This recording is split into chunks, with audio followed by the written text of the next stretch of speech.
One, go. All right. Hello, everybody.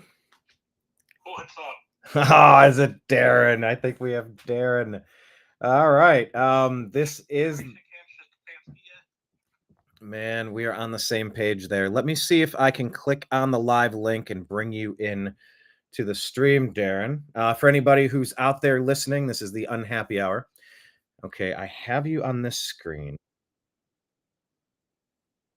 On a bit of a delay. How do I get you? Hmm. I'm learning this as I go, Darren. Let me see.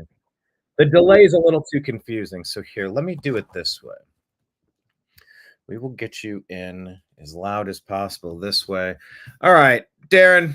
Darren is a long-time friend of mine from back home, long-time, lifetime Cleveland Browns fan, and a poker-playing man who likes to strategize and do the math. Darren, do the math. What did we see today? Why did the Browns lose to the Giants? I don't know, man. They lost everything. The only thing that looked good was special teams, to be honest. Coaching was shit. O-line was shit. Defense was shit. Yeah. You're not going to win when that happens. And even Deshaun Watson threw a ball that who was it that missed the one at the end? Tillman, right? Yeah, Tillman. That was the fourth down play that would have kept it rolling. You know, we were in range. You got to make those catches. Nobody was helping anybody. In the win, it seemed like it was a team effort, including, down to a perfect punt from Corey Bojorquez. But MVP Bojorquez, yes. The two best players on the Browns roster are usually the backup quarterback and the punter. It's like, oh no, we suck again. Darren, do we suck again? What, like, how much of this is on coaching? What are we? Why are we not performing?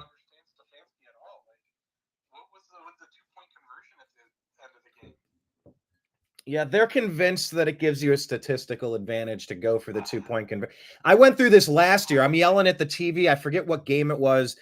And their thought process is whatever. There's some sort of analytical reason. I'm like, you're down by 14. You get your 7. You come down again and get your 7. I don't know why you would want to make it.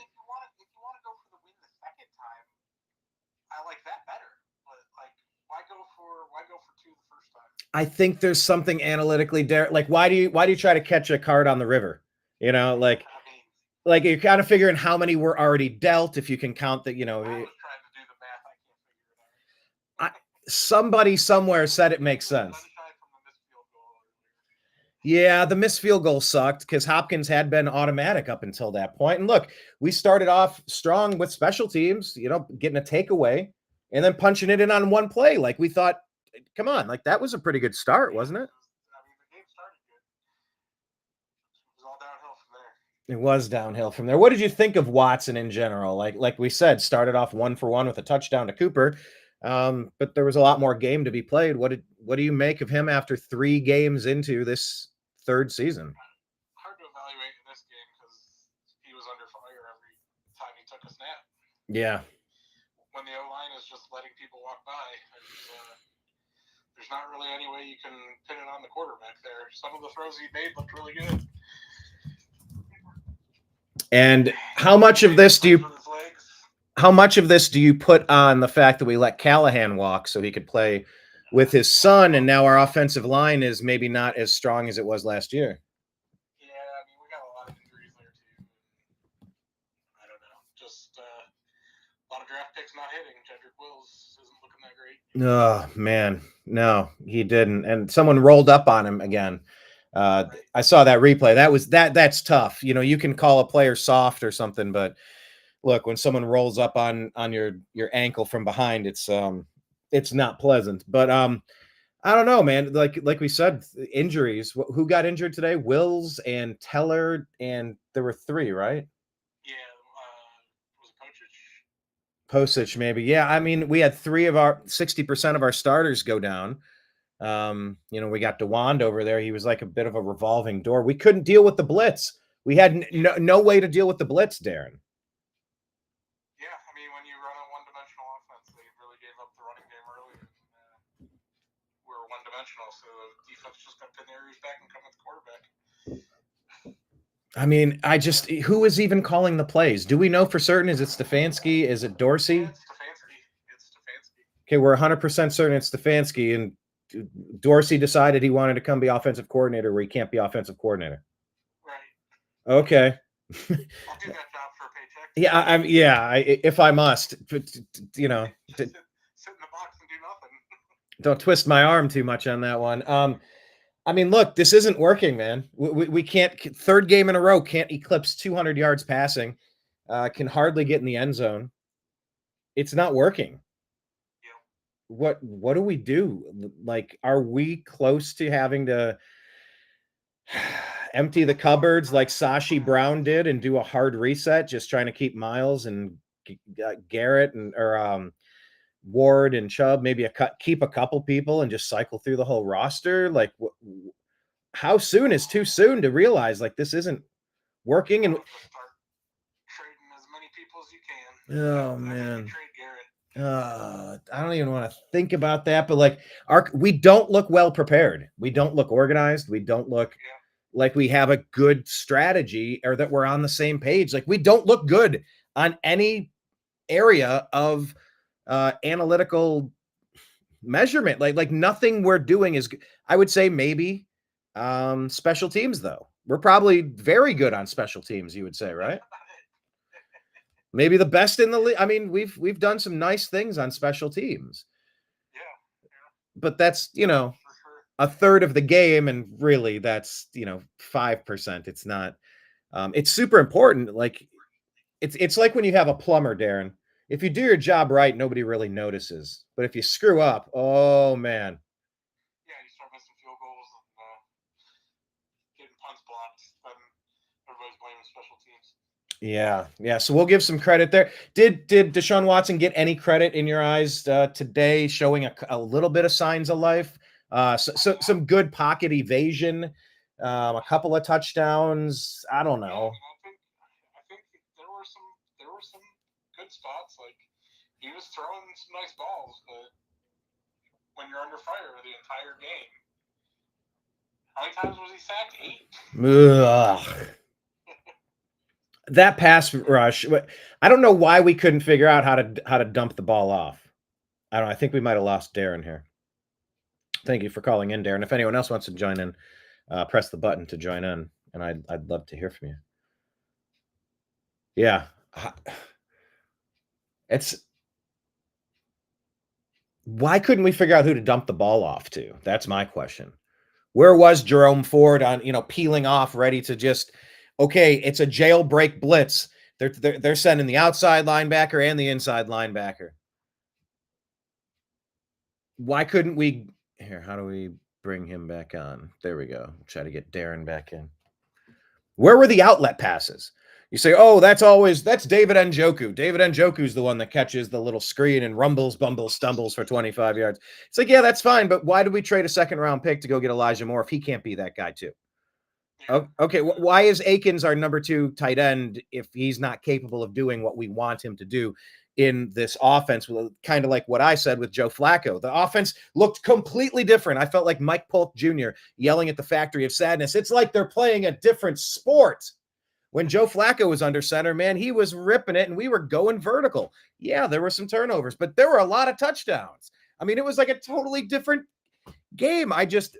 What I was saying, Darren, was where were our outlet opportunities when it's a jailbreak blitz that we cannot pick up?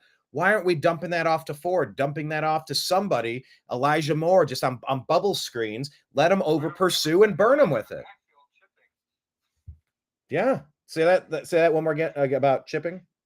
I said, why don't we have a second back in the backfield getting some chips in? Yeah. That seems like a logical question. We did run the 3 tight end set a couple times, though. 3 tight end. That is a Stefanski special. Right. When we're missing our number 1 tight end, by the way. Just let's be clear. We're missing our best tight end, so let's do 3 of them. Yeah, I mean, too many injuries. Like,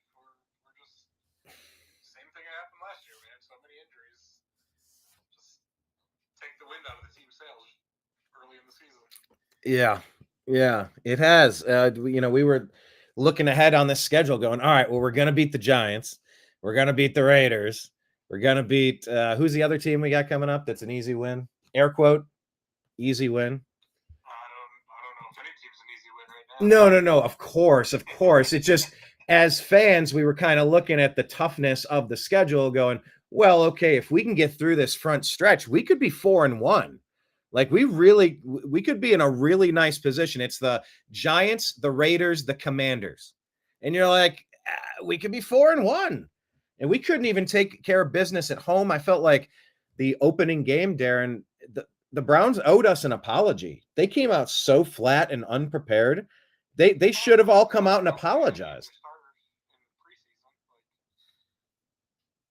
None of the starters took a single snap in preseason. What do you expect them to do? Come out at 100% game ready? Do you blame? Another failure of the coaching staff.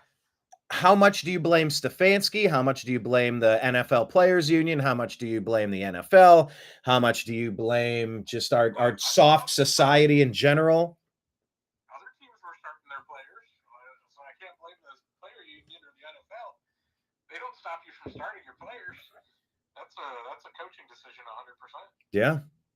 And it sure doesn't seem like it would be one thing if we came out firing on all cylinders. And it's one thing to lose a game because somebody's bigger, stronger, faster. They made a couple more fantastic plays and maybe a ball bounced a weird way on a fun. Like, you can understand getting beat by a good team with a good performance. You could, like, that's something I don't want to say I can tolerate it. I understand it. And that's fair because it's hard to stay undefeated. I mean, only the 72 Dolphins have been able to pull something like that. That's ridiculous. We've been, 51 years or something like that? 52 years? But you at least want to go out and look like you're all on the same page, working toward the same goal. And look, they were just better than us today. They had it. They made a couple more plays. Just, it's like they're playing a different sport. We do look lost out there. We don't look confident, except when we look overconfident. I don't know what's going on. It's hard to say. Yeah. Well, Hard to say. Well, what do you think for the rest of the season then? Like, are you ready to just start going golfing on Sundays? Or, look, these are 3 games in. We just got to piece some stuff together, get healthy. We have a shot. Like, what's your brain telling you? What's your heart telling you right now? I don't know. I mean, the next 2 games are must win. If they can start out 3-2, then the season, it's still a long season, right? You still got 12 games after that. Yeah. So, very long season. It's 1 week at a time, but I'm ready to move on from this coach, that's for sure. I haven't seen anything out of him in the past 3 years. We've underperformed every time Stefanski has taken us on the field. And don't forget, people, Kevin Stefanski does not have a coaching win in the playoffs. That was the rest of the Browns, remember. So, yes, I know Stefanski prepared the team. And yes, I know that's a petty little difference, something to really lock in the point I'm making here. But I think it's an important distinction. He hasn't done anything. He hasn't been able to get us a single win in the playoffs. And we've had some pretty stacked rosters. We've spent a lot of money, expended a lot of draft capital. We've gone all in. And to not have a single win as a 2-time coach of the year, Darren, something just seems a little off. Like, he just seems a little too bulletproof. Go through the last couple of years and tell me how many one-score games we've lost. When the score is close, we're not able to make up the difference with coaching. Nope. Oh, boy. I bet you we've got way more one-score losses than we do one-score wins. If you had the chance to flip the switch and make the decision that it's time to yank Stefanski, we're going to go in a different direction. Do you go after your GM for a day, because we've also fired Andrew Berry, who went all in on Watson, and this just hasn't worked? Do you go for Coach Belichick or Coach Vrabel or Coach Meyer for the Cleveland Browns, or somebody else? Man, I haven't thought about it. I don't know who I would look at for coaching right They say Vrabel's in the building. He's already right there. I say bring back what's his name, Greg Williams, right? Hey, we were playing well under Williams, weren't we? We were playing great under Williams. I don't know why they didn't just elevate him to head coach after he took over the team. I heard, it's because of Bountygate. Well, it comes out now that Bountygate was actually about like OxyContin Gate, and they were covering up what Sean Payton was doing. Did you see that story last week, that accusation? Yeah. I don't know if it's true or not, but I always thought Greg Williams got a raw deal. Are you watching the Ravens kick the Cowboys' ass? This is kind of crazy. Yeah, they were, but once again, that also makes our week 1 loss look that much more ridiculous, right? It's one thing when you're like, well, look, these are Super Bowl contenders. They just paid Dak. They just paid CD Lamb. They got a lot going on defense. Maybe they're the team to beat in the NFC. And it's like they've had 2 pathetic showings going, wah, wah. That Browns thing was not an anomaly. It was the anomaly, rather. It's that makes our ass kicking look that much worse, Darren. Doesn't look good. And then Baltimore, of course, they're going to be 1-2, right back in the race. And come on, we can say what we want about Schittsburg, but they're 3-0. They're 3-0, dude. I can't see that continuing. We always say that. We always say that about those cheaters, those dirty players, those Minka Fitzpatricks. No, that's what they always end up. 9-8. They'll be just like one little click north of 500. That's Steelers for you. Hey, but you know what? Look, they beat a Chargers team that was kind of on the come up. They were doing some good things early in the year. Which we're talking? What tomorrow? Bengals. Washington. Oh yeah, that's a coin flip. Look, you can't hand anything to Cincinnati till they start proving it. The Chase, that whole wide receiver situation has been a massive distraction for the Cincinnati Bengals, without a doubt. Burrow's hand still looks screwed up too. Yeah, look, we've seen Deshaun Watson airmail some, throw a bunch into the dirt, and it's like something about his arm mechanics don't look right. But yeah, something about Joe Burrow doesn't look right. Look, injuries are the worst part of sports, and that's why it's just such an anomaly to get these extended Hall of Fame careers. You got to be so excited when you get to see them. But yeah, I'd call that a toss-up. I think Jaden Daniels has been playing okay, based on the rookie class of quarterbacks and what's available with the, I don't know, the different coverages, Darren. That was the talk last week about banning, 2 safeties over the top, like. What do you make of that as an analytics guy that's been on World Series of Poker events, as seen on ESPN? You do math, you do analytics. How do you break down when people are like, we can't compete? Look, they put an extra guy over top. It's like, well, isn't there always an antidote to that? What do you say? Right, throw more underneath. Right. You gotta throw the checkdowns at that point. Yeah, somebody tell Stefanski. They had jailbreaks leaving the whole middle part of that field open with the linebackers gone. Why aren't we throwing the screens? Delayed handoffs, Delayed handoffs, yeah. Anything to make them over pursue and let DeJuan Jones just force you to the outside. Just whatever you do, don't get beat on the inside. I think that was the talk last year. I heard some analysis just saying, look, DeJuan is DeJuan. He's an incredible physical specimen, but look, he will get beat. But all you have to know is, big guy, give me an extra half second, push them out to the outside, because it will just take them so long to physically get around you. If I know you're going to get beat, it's only going to be the outside. I'll know how to navigate the pocket better.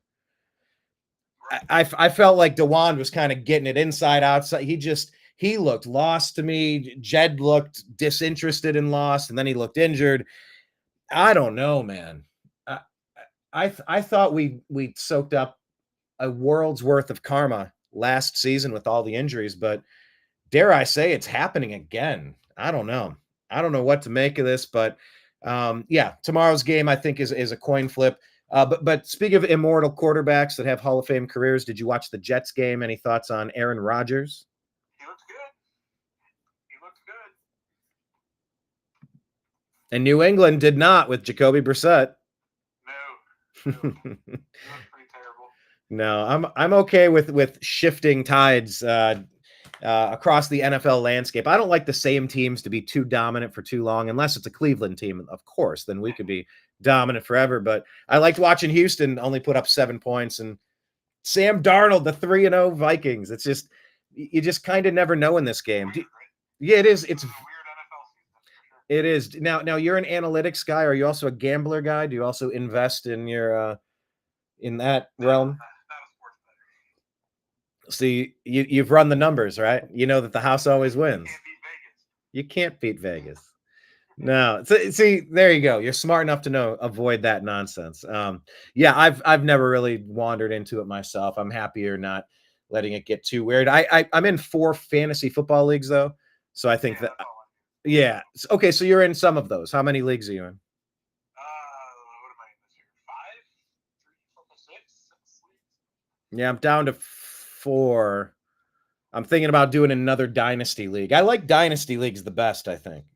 Yeah, I'm in 2 dynasty leagues. One of them's a dynasty best ball league. That one's great. Best ball? It just takes your whole roster, whoever does the best? Yeah, you don't set your lineup. It auto sets your best lineup for you. And that's based on statistics at the completion of that week's numbers. Your highest scoring lineup is, that's what you Oh. score the highest. Oh, can I tell you how many times I've left? You got George. How about I got Sam Darnold on the bench? He's throwing for how many touchdowns today? And it's like, in my redraft league, I got Jawan Jennings. Jawan Jennings, guy for San Francisco, who's got 3 touchdowns already, maybe 4. He's sitting on my bench. yeah. And it's like, at what point do you finally trust him enough to give him the spot over, maybe an underperforming Tank Dell who then goes off for 3 touchdowns? And it's like, And like, that's my least favorite part about fantasy football is starting the wrong people.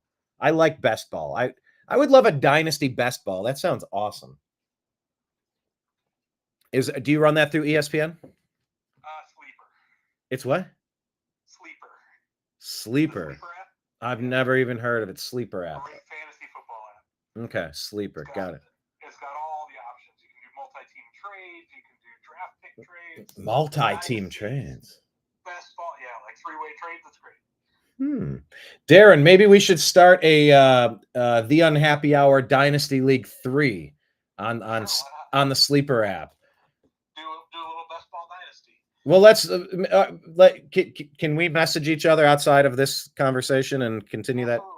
I'm interested. I like what ESPN does, but it's a little wonky, and I don't like their company for 100 reasons. So if there's a way to like set a dynasty thing where it's a little easier to co-manage, man, that would be fantastic. Because I'm always relying on somebody. Hey, so-and-so, could you process this? Hey, so-and-so, could you update the? And I'm just like, ugh. Like, that's the worst part about being in a dynasty league, is trying to handle the day-to-day of it. Right. But if the app is a better app and a better way to do that, I'm listening. I like the app. Okay. I've heard people don't like it, but I like it. Well, I'm interested. So let's talk offline. I'm very curious to consider that. But yeah, I love the best ball concept, and I would love another dynasty league. Now, it's too late to do a dynasty league with a short season, or could you do like a shortened season? You could do one. You could start it late. I wonder how that would work. I've never even considered that. Okay. I mean, it doesn't really matter with the guys on IR and stuff. Like, they're coming back next year. Right. Yeah. You're just going to pick them where you would normally pick them. Yeah. You just slide them down a little bit on the rankings based on availability for how many games they're going to miss. Okay, cool. Then, yeah, let's continue that conversation later, because I've been thinking about that, and I'm open to something different. I have 1 on Yahoo. I have 3 on ESPN. I don't really love either of them. They got some pros, they got some cons, but I feel like there's room for improvement on both. I really do. So, okay, cool. Darren, any final thoughts on the Indians making the playoffs or the Buckeyes? Any final thoughts? We're going to have some playoff baseball to watch with one of the best rotations in baseball, right? Like, that should be good. How much credit does the coaching staff, Stephen Vogt and everybody, how much credit do they deserve for having our top 2? How many of our top starting pitchers went down and we were able to cobble together? Like you said, the best. Are we statistically the best starting rotation or the best with the? I know the bullpen is right up there. Does that factor in starters too? But either way, it's fantastic, right? It is fantastic. Yeah, I don't know what I don't know exactly what it is, but I know it's going to help in short series playoffs. Oh yeah, yeah. If you can get through the lineup once, 1.5 times or something, third, fourth inning, you're right to the bullpen, and you got the best bullpen in the league. I mean, unfortunately, that's what Tito was trying to do in 2016, but Andrew Miller was so burned out because Bauer sliced his finger, and all of our guys were injured, and it just we couldn't stretch that rubber band far enough to make that work. But man, we were close. It's just it feels statistically impossible, Darren. We've missed out on a single Major League Baseball championship in our lifetime, given the amazing teams we've had in Cleveland. Are we going to see the rare closer win Cy Young? I think they said some other guy is kind of the shoe-in in the American League, unfortunately. 46 saves and 0.6 ERA. Like 0.6? He's got a 0.63 ERA. Whoa. What more can you ask from a closer? Wow. Yeah. 71 innings pitched, 64 strikeouts, and a 0.6 ERA.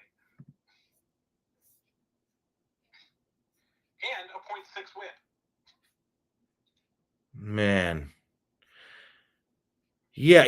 Now, how does that compare to when Mariano got his? And by the way, I'm looking here as far as what Fox Sports is saying. They're saying that Tariq Skubal on the Tigers. Yeah, he's had a good season for sure. Yeah, they're saying he's the number one most likely according to their AL Cy Young odds. And then at plus 2,500, there's Clase and then Corbin Burns on the Orioles, both at 2,500. Then to Seth Lugo, Framber Valdez, Logan Gilbert, etc. But yeah, I feel like his season comes pretty close. Mariano Rivera's best ERA in the season was 1.38. Hold on. Oh shit. Hold on a second. Hold on. You're saying Mariano Rivera's best ERA was more than double what Clase has? Right. With less saves. That was his best. That was the year he was second in Cy Young voting. Wow. Now he did win one. No, he won a World Series MVP, but he never won a Cy Young. He was second. He was second and third in Cy Young a couple times. All right, I'm correcting myself. He finished in the top 5 in voting, an impressive 5 times in his Hall of Fame career. 2004 came in third. 2005. Anyway, okay, so no. 2005 was when he came in second. Okay, so has any reliever won a Cy Young? I don't know. That's a good question. I don't know if a closer's ever won a Cy Young. Let me see what the fake news machine, aka Google.com, tells me. No relief pitcher has taken home the Cy Young Award since 2003, but Clase might have as good a case as anybody. Dennis Eckersley in 92 earned the Cy Young and MVP. So let's look at his 92 season, Dennis Eckersley. I have Gagne in 2003. The last relief pitcher to win the Cy Young, it was Gagne. Dodgers 2003. He appeared in 77 games. He went 2-3, a league best 55 saves. He recorded 137 strikeouts, 82 innings, with a career low 1.2. Yeah. When Eckersley won the Cy Young and the MVP, he had a 1.9 ERA with 51 saves and 93 strikeouts in 80 innings. So that's pretty strong. 93 strikeouts in 80 innings. Yeah. So how does Clase compare to Eckersley, former Indian, by the way, to Eric Gagne, to Mariano Rivera. Perhaps the most dominant. And by the way, it's not for a middling team. It's for a team in a 380 win team division. You know, the Tigers, the Royals, and the Twins are all legitimate teams with 80 plus wins that we defeated and won that division. And we're just like what, a game away from having the best record in the American League. I know we dropped one yesterday, but I mean, this is Class A doing this for a fantastic performance. 0.63 ERA, 71 innings pitched, 64 strikeouts, 46 saves. He has 3 blown saves. So, I mean, so he's 46 to 49. Pretty strong. Yeah. But 0.63 ERA and that's walks. He's had 9 walks, one of which was intentional. He had 8 walks on the season. Class A had 8 walks on the season, Darren. Yeah, 64 to 8 strikeout to walk ratio. I'm sorry, 64 to 8? Yeah. No, hold on. There are common denominators there. It's been a while for me since math, but 64 to 8 reduces to 32 and 4, which is 16 and 2, which is 8 to 1. Okay, 8 to 1. We'll go with 8 to 1. We'll go with that. I think it'd be great. I think it'd be nice to see vote for Coach of the Year. Once again, just dealing with the injuries. He's done a fantastic job piecemealing a roster together, and what a bullpen. And Jose having a typical Jose season. He should finish somewhere in the top 10 in MVP voting. He's always in the top 8, it seems, if not higher. But he's on pace to almost have a 40-40 season, right? I think so. Stolen bases and doubles and home runs? Is he on a 40-40-40? I don't know about that. Maybe. Yeah, I don't. Yeah, let's look this up. By the way, I love on days like today, I love talking about some Tribe playoff baseball instead of just look. The Browns suck today. The Browns stole 3 hours of my life. They didn't give me much to cheer about. It's disappointing, but look, the Tribe is 90 and 67. Sure, on a 2-game losing streak, but look, we clinched our division. That's something. That's definitely something.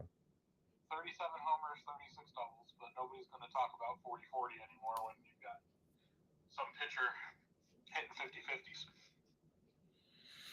Now you said 37 homers, 36 doubles. Was that? Yeah. How many stolen bases as well? He's got 40 there. Okay, so I mean he could be 40-40-40. Yeah. But I know we can't. Can we just talk about Jose for a second before we talk about Shohei? Just a second. He's been fantastically consistent, right? Jose. He's really like the last link between like the old team. The Tribe, the Indians. Yeah. I don't know if any of us saw him becoming one of the, between him and Manny Ramirez, who would have thought Jose would have more home runs career for the Tribe? Who saw that coming from a third baseman or whatever he decides to play? Jose's been great. What about Quan falling off? You're a statistics guy. Do you think he just got in the 400 talk got into his head? Or do you think it was lower back injury or just a combination? Because he started swinging at more stuff and that average dropped. Yeah, instead of letting 400 come to him, he started chasing it. Right. Well, he's been out for a little while. I mean, we're going to need him if we want to go far in the playoffs. Naylor, I mean, over 100 RBIs, 31 home runs. That's a strong running mate, right? Those used to be decent statistics in the mid 80s. Is that a fair way? During the junk wax era, those are okay statistics, I guess. Yeah, if you're Joe Carter and Pat Tabler. Look, how far can we go, Darren? Is there any unbeatable team? Is it the Shohei year? We're all just living in his world. But I mean, do we have a legitimate chance to win it all this year?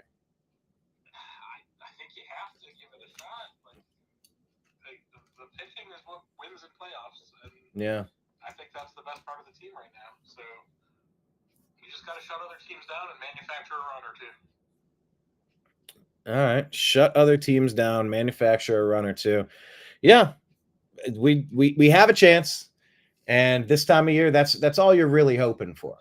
But is it going to feel different, Darren? Whenever we do get our first win, is it going to feel different to you with them not called the Cleveland Indians? Will it be any different for you? I mean, obviously we're older than we used to be. Huh? They still represent the town. They do. They do still represent the town, but it's something about it's different. Something that we were chasing our entire childhood never materialized, and it never can under that name again. Like so I mean, do you feel any of that perma regret, perma sadness that I feel? I try to not think about it too much, but like even calling them the Indians or the tribe, I try not to use the G word. Like, I don't know, like it bugs me still. I wish it didn't. I wish it didn't happen. But it's unfortunate. I wish it was a different name. But you've kind of adapted to it. You're just kind of moving on. No biggie. Yeah. What can you do, man? I know. And I even thought the spiders would have been cool. That's kind of a colors and support the team. That's all you can do. I'll tell you what, I really like those blue jerseys with the CLE on them. Yeah, those look great. Oh, what is it that make those so good? I was looking at it the other day and it almost reminded me of like Nintendo lettering. I don't know if I'm saying that right, but like it looks like right out of Mega Man or something, like right out of something that's so familiar. What is it about that font? Have you been able to figure out why it looks so cool? That blue jersey, the CLE. No, but you're right. It does look good. Oh man, is that a hot jersey? I can't bring myself to spend any money on G merch. And I do have my Indians jersey with Engelman on the back. I've had that custom made. I have a Buckeye one. I have a Browns one. I just put my name on it. I'm never going to trade me. I'm never going to, fail the team. But man, that jersey looks nice. I've thought about maybe getting a custom CLE jersey. They're sick. But yeah, anyway, thoughts on Shohei Ohtani, and we'll wrap this up here. I mean, just what are we witnessing? Is this guy Babe Ruthian already? Is he clearly the greatest of all time? By the way, not to conflate these two subjects, because I'm tossing a grenade here in front of you, but I said LeBron James was the greatest complete basketball player of all time many years ago. I've made that determination a long time ago, many years ago, minus some of the longevity accomplishments. Shohei obviously has more career you're hoping to see in prime condition, but has he shown you enough that you can already call him the GOAT, or he's up on Mount Rushmore? Is he top 20 of all time? Like, how do you rank Shohei in what we're seeing with him? I mean, he's got to be up there. Was he pitching this year or no? They're saying that there's a possibility he might pitch in the playoffs now. Yeah, he didn't pitch at all during the regular season, though, right? Correct. He was recovering from a surgery. Was it a Tommy John surgery? I Maybe. think it was Tommy John, right? Off the top of my head. So yeah, but they're saying he might even pitch in the playoffs, perhaps. Yeah, I mean, like, how the last time he pitched, he was like mid-3 ERA last year. Yeah, I mean it's super strong. It's insane. Yeah. 28 years old too. He's got at least another 5 years of this. Yeah, and that they said it was a UCL ulnar collateral ligament injury, and then he subsequently underwent a Tommy John-esque surgery. So yeah, we're in the ballpark, something like that. So they didn't want to rush it and mess up, the torque in the elbow and the extra strain that puts on. But now they're saying, hey, if it's the playoffs, we might toss him out there on the mound in addition to crushing. What's he up to? How many home? What's he? Remember the 52 club? 52 homers, 53 steals. Man, you saw what Ronald Acuna did last year, and that was awesome. And now you're like, oh, geez. He has 10 games left. He could go 60-60. Okay, that's just, well, look, I want to see Hosey go 40-40-40. That's all. Remember how great the Albert Bell year of 50 doubles and 50 home runs was? 50-50 was strong. How many doubles does Ohtani have? But no, it's kind of incredible. Okay, No, 26, sorry, he's got 34 doubles. 34 doubles. Okay. Yeah. He really navigated that whole gambling thing pretty well, huh? Baseball did not want that to turn into a thing, and they worked their way through that fairly quickly, didn't they? They did not want this to turn into like a Jordan gambling thing or Jordan playing with the White Sox thing. Like they wanted Ohtani front and center. Yeah. Yeah, they moved that story off of page 1. You got your most popular player and probably best player. You don't want him in the scandal. Yeah. Yeah, I've always been curious about David Stern and what that real story was. I've talked to different people with different knowledge bases of that, but mixed opinions on whether Jordan's air quote retirement was actually what it was purported to be. But that's the beauty of a rumor, a theory. Some things are tough to prove, but I mean, we know Jordan was super into gambling. We know that his dad was executed by the side of the road in a very strange circumstance, and he quickly left the game of basketball to go play baseball. It was all very strange if you look back on it, but yeah. Hey, I gotta run, Brian. Thank you so much, Darren. To be continued. Go Browns. Appreciate you, sir. Take care, buddy. All right, there he goes, Darren Campo. Yeah, he's been on with us before. We have talked about his time on the World Series of Poker. Yeah, who was he on? It wasn't Phil. Was it Phil Hellmuth?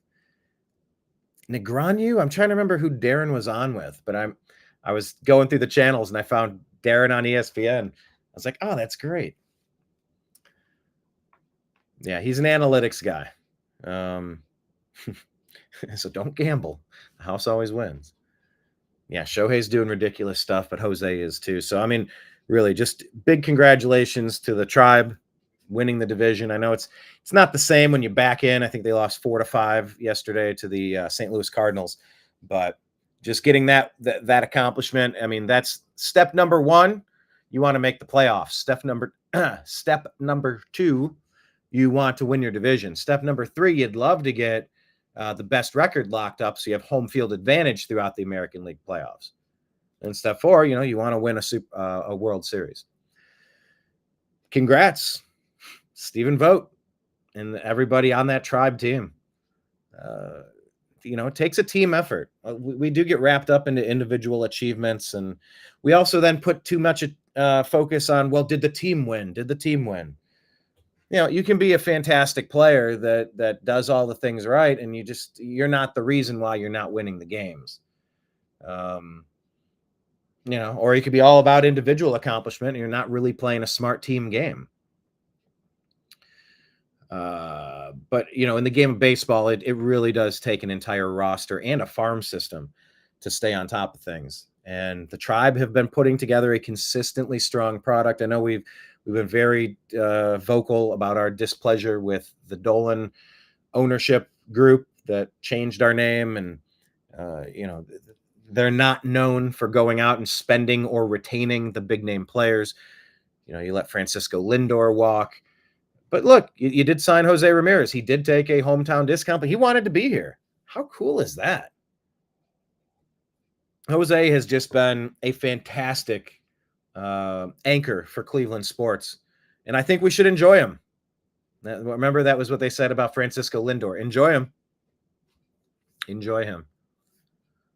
But yeah, let's get that long, elusive championship. I don't think it will feel the same way it would have with me when Rajai Davis hit that home run and I threw my hands up and I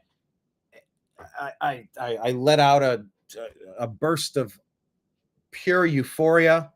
I could tell that we were on our way to winning that World Series against the Cubs. It was gonna be like the best summer of sports ever with the Cavs win and the Tribe win. It was that rain delay, and we ended up losing that game. And I don't know. I don't know that I can ever recover that same amount of energy and joy.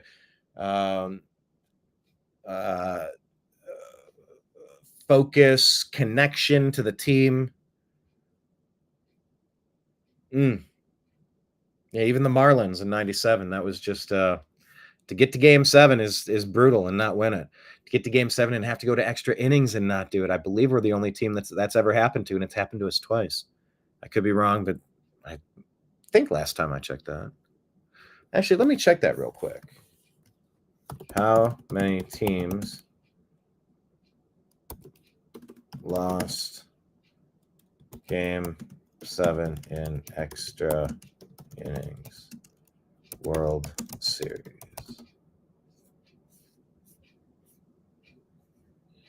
How many times has Game 7 gone into extra innings? 5 Game 7s. In the 1912 Game 8. Game 8. Game 8? 5 times in the World Series, once in the ALCS.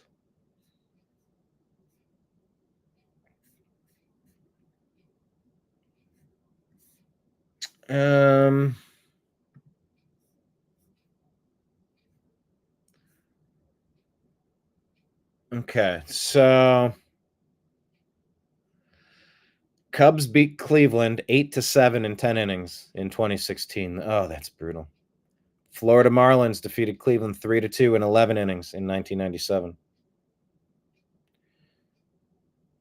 So Minnesota also defeated Atlanta in extra innings 1-0. Okay. And then in 1924, Washington defeated the New York Baseball Giants 4-3 in 12 innings. Anyway, those were brutal. Let me walk you through the rest of the league. Thank you, Darren. That was a lot of fun. If any of the rest of you want to jump in and give me your thoughts, tell me why the Browns lost today. Jump in. Otherwise, I'm just going to rock and roll through the rest of the scoreboard here. Across the NFL. Okay, so 2 Monday night games coming up tomorrow. Washington at Cincinnati. Washington's 1-1. Cincinnati 0-2. Also, about 45 minutes before that, Jacksonville will be at Buffalo. Jacksonville 0-2, Buffalo 2-0. Finals from today. Seattle has whooped Miami 24-3. Yikes. I wonder what the box score looks like on that one. Tyreek Hill, 3 receptions for 40 yards. Oh my goodness. That was not a great draft pick for us with our number 1 pick. Wow, that hurts. Anyway, congrats to Seattle. I'm sure I'm going to do a show with Mike Barra on Thursday at 5 p.m. Eastern. It's called Strictly Football. He's a Seahawks fan. I'm a Browns fan. We'll talk about that. The Colts have defeated the Bears 21-16. Of course, the Giants beat the Cleveland Browns 21-15. Green Bay with Malik Willis again hanging 30 points on Tennessee Titans 30-14. Denver, big upset, big surprise. You can't say that this is part of the Baker Mayfield cycle because it's not like he beats an inferior opponent and then whatever, because he's coming off of a road victory against the Detroit Lions, which was a rematch between the Lions and the Buccaneers to send him to the NFC Championship last year. So that was a huge win. But yeah, Denver, huge win, 26-7 over the Buccaneers. Close game, low scoring for some high-powered offenses. New Orleans falls to the Philadelphia Eagles, 12-15. Eagles walk away with that win. Houston looking mortal. Houston, we got a problem. Minnesota, led by Sam Darnold, now undefeated Minnesota Vikings, 3-0. They win 34-7 over the Texans. Pittsburgh somehow finds a way to win this game, 20-10 over the Los Angeles Chargers. And of course, from Thursday night's game, the Jets defeated the Patriots 24-7. Games that are still happening now. The Rams and the Niners are deadlocked at 24. Rams, let's see. 49ers have the ball with 1:51 left in the fourth at their own 34-yard line. Also finishing up here, Detroit trying to close this out. They're at their own 46-yard line. They have 2 minutes left, leading the Arizona Cardinals 20-13. 2 minutes left in the fourth quarter. So that one is happening. Also, Dallas looking to come back here. Okay, they're making a move, but can they make up 10 points in 5 minutes? the Ravens lead the Cowboys 28-18 with 4.5 minutes left in this game. So, anyway, that's where we are. The Dolphins quarterback was ruled out with a chest injury. Got it. Herbert left the game, aggravating an ankle injury. Callahan is backing the struggling Will Levis as Titans quarterback. Yeah, we'd love to have Callahan back in the Cleveland Browns. His father, Bill Callahan, is our offensive line coach. That's for damn sure. Justin Fields now riding a 3-game win streak, and he's grown a lot. Goodness. I mean, congrats to Justin Fields, but why has it got to be for the Steelers? Why? And then Neighbors has set a mark for the start of his career. I think he's the youngest to have a 2-touchdown game, something like that. Okay, so we'll be back. We'll talk to you a little bit later. We'll get these uploaded. But yeah, subscribe, leave your comments, all of that jazz. Also, if you are interested in getting any of these coasters, these are wooden coasters, sets of 4. These are Ohio made.